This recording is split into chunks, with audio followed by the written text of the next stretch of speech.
Om Swastiastu. Assalamualaikum, Shalom, Nama Budaya dan Salam Sejahtera buat kita semua. Perkenalkan, kami dari kelompok D1. Kali ini kami akan menjelaskan mengenai uji efek pemberian morfin dengan atau tanpa enzamoprasin pada kuda. Baik, selanjutnya saya akan menjelaskan mengenai anggota kelompok dari kelompok D1. Baik, selanjutnya bisa lihat pada gambar di sini ada nama anggota kelompok dari kelompok D1, yaitu yang pertama bisa lihat ada Gemma Galganin dan untuk yang terakhir ada Niputurate. Yang pertama-tama latar belakang yang dimana penggunaan analgesik dan sedatif pada kuda penting untuk mengurangi nyeri dan stres selama prosedur medis. Mengingat kuda sangat sensitif terhadap manipulasi fisik maupun lingkungan.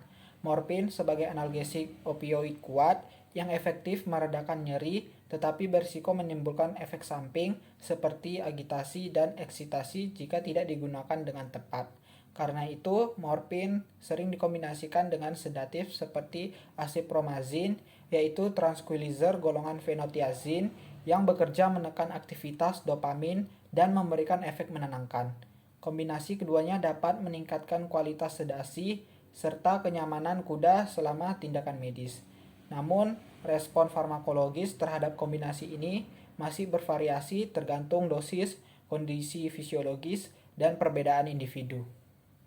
Selanjutnya itu ada kasus premedikasi, di mana morfin di dalam anestesi ini bukan sebagai anestesi lokal yang mematikan rasa di lokasi tertentu, tetapi lebih sebagai analgesik opioid kuat yang membantu mengendalikan nyeri pasca operasi dan selama prosedur anestesi berlangsung. Dan morfin sendiri itu tidak dilakukan sesering itu kepada kuda sebagai anestesi karena berpotensi memiliki efek samping. Efek sampingnya ini meliputi penurunan motilitas gastrointestinal, disorientasi, peningkatan aktivitas lokomotor, responsivitas berlebih terhadap sentuhan dan suara, serta perkembangan ataksia.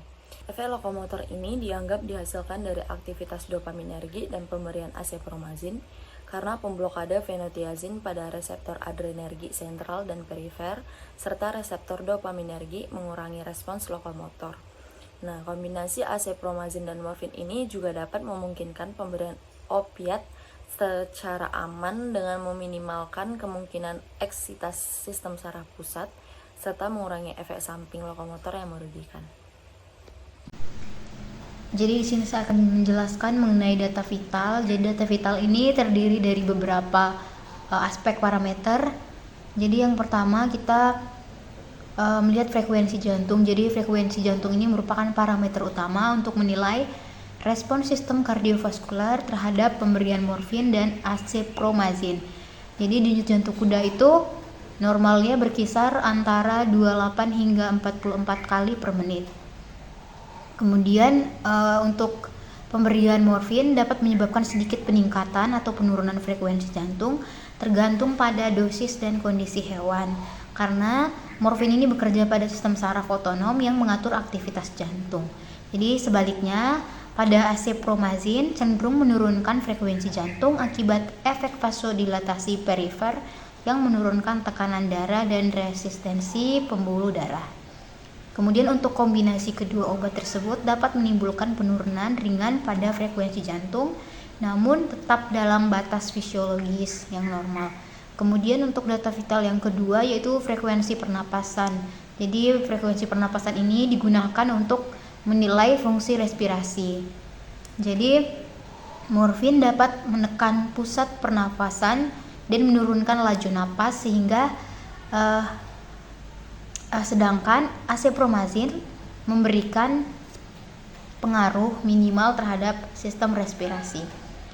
Untuk kombinasi keduanya ini menghasilkan efek sedasi tanpa depresi napas. Untuk data vital yang berikutnya yaitu suhu tubuh. Jadi suhu tubuh ini diukur untuk menilai efek obat terhadap sistem termoregulasi dan kondisi metabolik pada kuda. Untuk suhu normal kuda ini sendiri berkisar antara 37,0 hingga 38,5 derajat Celcius.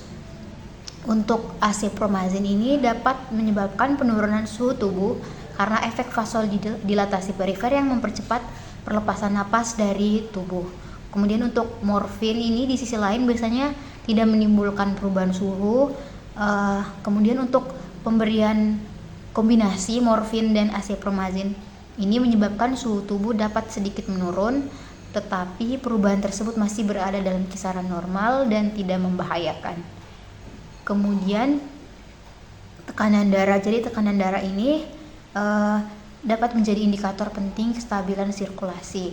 Jadi asepromazin ini menurunkan tekanan darah melalui efek vasodilatasi, sedangkan morfin dapat menurunkan tekanan darah ringan akibat efek sedatif. Jadi kombinasi keduanya ini menyebabkan hipotensi ringan yang masih aman bila kita pantau dengan baik. Itu saja data vital yang bisa saya jelaskan. Selanjutnya akan dijelaskan oleh rekan saya. Di sini saya akan melanjutkan tentang respon hewan setelah pemberian obat. Yang pertama itu perilaku kuda dengan morfin tunggal yang dimana meningkatkan dosis keempat.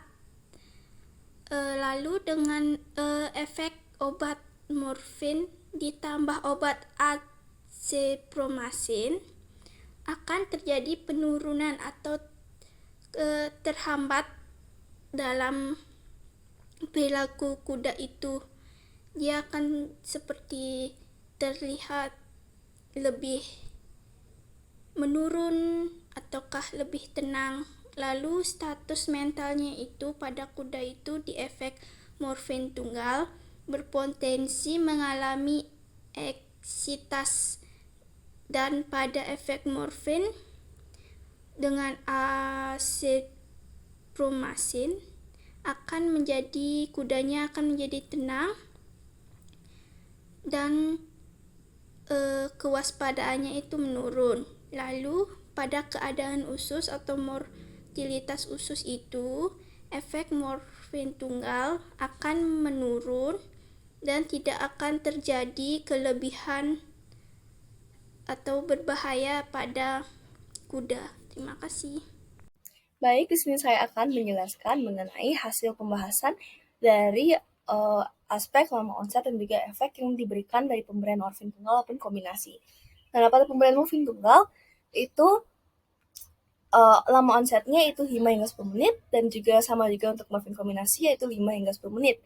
Dan untuk parameter berikutnya itu adalah durasi efek, di mana durasi efek morfin tunggal itu jauh lebih lama atau lebih cepat dibandingkan yang kombinasi, karena pemberian morfin kombinasi ini memberikan efek sinergi sedatif sehingga dapat memberikan waktu anestesi yang lebih lama yaitu 90 hingga 120 menit. Dan untuk efek sedasi, kedua penggunaan morfin ini, baik morfin tunggal maupun kombinasi, itu sama-sama memberikan efek sedasi, namun pada morfin kombinasi itu jauh lebih stabil, lebih dalam dibandingkan pemberian morfin tunggal. Kemudian untuk efek analgesia itu pada morfin tunggal untuk menurunkan rasa ambang nyeri, dan untuk pada morfin kombinasi ini dia lebih kuat, lebih dalam dibandingkan pemberian morfin tunggal. Untuk pemberian morfin tunggal maupun kombinasi untuk sistem kardiovaskular ini ada beberapa parameter yang digunakan, yaitu pertama heart rate dan juga MAP atau tekanan rata, di mana untuk heart rate untuk di morfin tunggal dan kombinasi itu sama-sama mengalami penurunan. Namun yang perbedaannya adalah pada morfin kombinasi atau morfin dengan azepromycin ini MAP-nya sedikit turun karena merupakan efek khas vasodilatasi perifer oleh azepromycin.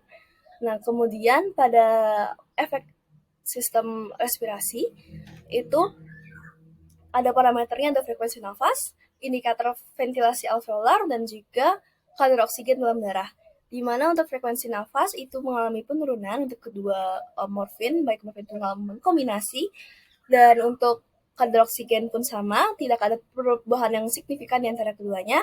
Namun pada bagian indikator ventilasi alveolar itu pada pemberian azepromycin itu menunjukkan ventilasi yang lebih stabil dibandingkan pemberian morfin tunggal, karena menyebabkan pola nafas lebih teratur dan juga lebih efisien. Baik, di sini saya akan menjelaskan efektivitas kombinasi morfin dan azepromycin.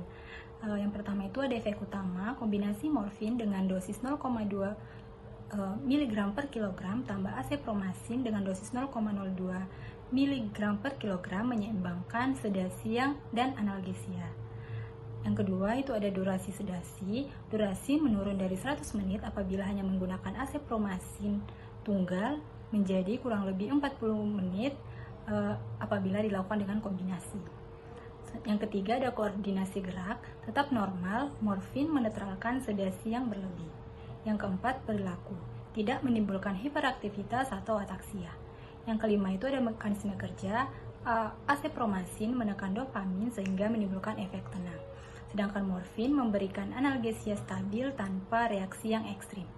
Yang keenam ada keunggulan klinis, yaitu efektif, aman, dan ideal untuk premedikasi serta nyeri perioperatif pada kuda. Baik, izin melanjutkan presentasi. Kali ini saya akan membahas hal penting yang harus diperhatikan dalam pemberian obat morfin dengan atau tanpa asepromycin pada kuda. Meski kedua obat ini efektif, harus sangat berhati-hati karena ada beberapa efek samping yang bisa berbahaya jika tidak diwaspadai. Yang pertama, mari kita lihat penurunan tekanan darah atau hipotensi yang lebih berat. Kombinasi morfin dan asepromycin bisa menyebabkan tekanan darah turun drastis. Ini terjadi karena asepromycin melebarkan pembuluh darah dan morfin menekan sistem pusat, sehingga efeknya lebih kuat. Selanjutnya ada risiko depresi pernapasan. Morfin bisa menekan pernapasan dan jika ditambah dengan efek sedasi dari asepromycin, kuda bisa mengalami hipoventilasi yang berbahaya. Tidak hanya itu, kombinasi ini juga bisa membuat kuda mengalami sedasi berlebihan. Kuda bisa jadi lebih tenang sampai bahkan tidak responsif, yang tentu saja menghambat proses pemulihan pasca operasi. Dan yang terakhir, harus waspada terhadap gangguan gastrointestinal. Morfin bisa menyebabkan sembelit yang diperparah oleh penurunan gerak usus akibat asepromycin. Ini meningkatkan risiko kolik, kondisi serius yang harus dihindari. Baik, sekian dari saya. Selanjutnya akan dijelaskan oleh teman saya. Terima kasih. Baik, selanjutnya saya akan menjelaskan mengenai kesimpulan dan juga saran dari hasil materi dan juga pembahasan yang dijelaskan oleh teman saya tadi. Baik, yang pertama saya akan menjelaskan mengenai kesimpulan. Dari hasil pembahasan bisa kita simpulkan bahwa pemberian morfin saja pada kuda memang dapat memberikan efek analgesik yang kuat, tetapi juga dapat berisiko menimbulkan eksitasi dan peningkatan aktivitas gerak. Ketika morfin dikombinasikan dengan asepromycin, efek tersebut bisa menjadi lebih seimbang. Kombinasi kedua obat ini dapat menghasilkan efek sedasi yang lebih stabil, hewan itu bisa menjadi lebih tenang, dan juga rasa nyeri lebih terkontrol tanpa mengganggu koordinasi gerak dari hewan tersebut. Nah, selain itu juga, tanda-tanda vital seperti denyut jantung, pernapasan, dan juga suhu tubuh itu tetap berada dalam batas yang normal. Sehingga kombinasi ini tuh bisa dikatakan aman untuk digunakan sebagai premedikasi atau penghilang nyeri pada hewan kuda sebelum melakukan tindakan medis. Baik, untuk yang terakhir saya akan jelaskan mengenai saran. Jadi seperti kesimpulan yang saya jelaskan tadi, bahwa morfin dan juga asepromycin itu adalah kombinasi obat yang bisa memberikan efek analgesik itu menjadi lebih kuat dan juga lebih optimal. Namun untuk kedua kombinasi obat ini tuh harus tetap dilakukan dengan hati-hati. Karena misalnya seperti dokter hewan itu harus memang tetap memantau tanda-tanda vital seperti detak jantung, pernapasan, dan juga tekanan darah selama penggunaan obat. Karena keduanya itu bisa dapat menurunkan tekanan darah atau depresi pernapasan jika dosisnya itu tidak tepat. Nah, dosis itu juga harus disesuaikan dengan kondisi masing-masing kuda agar efek sedasi dan juga analgesiknya itu menjadi lebih optimal. Selain itu juga disarankan untuk dilakukan penelitian lanjutan agar kita itu bisa mengetahui efek jangka panjang serta menentukan dosis yang paling aman dan juga efektif berbagai kondisi dari klinis kuda tersebut. Baik, sekian dari penjelasan materi kelompok D1 dari awal sampai terakhir. Jika ada kata yang salah ataupun kurang berkenan, kami minta maaf. Sekian dari penjelasan materi kami. Sekian dan terima kasih. Selamat siang.